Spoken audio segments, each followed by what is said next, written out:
கன்னட படம் காந்தாரா ஓடிக்கிட்டு இருக்குது தாறுமாறா. ஆனால் தமிழ் படம் ஏன் ஆகுது இப்படி நேர்மாறா? மலையாள படம் ஓடுது கலக்குது லோக்கா. ஆனால் இங்கே தமிழ் திரையுலகம் ஆகுது வீக்கா, பட உலகம் ஆகுது ஷாக்கா. கேட்டால் பட்ஜெட்டு பத்தலன்னு சொல்லிக்கிட்டு இருக்கக்கூடாது சாக்கா.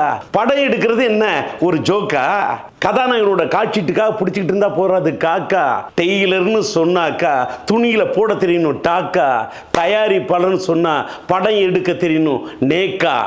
எனக்கு மலையாள படம் ஓடுது, கன்னட படம் ஓடுது, தெலுங்கு படம் ஓடுது அப்படின்லாம் எனக்கு அதை பற்றி பொறாம இல்லை. பக்கத்து வீட்டுக்காரங்க இருக்காங்க பளபளப்பா, அடுத்த வீட்டுக்காரங்க இருக்காங்க அட்டகாசமா, அண்டை வீட்டுக்காரங்க இருக்காங்க அமக்கலமா அப்படின்னு அதை பார்த்தா எனக்கு ஆனந்தம்.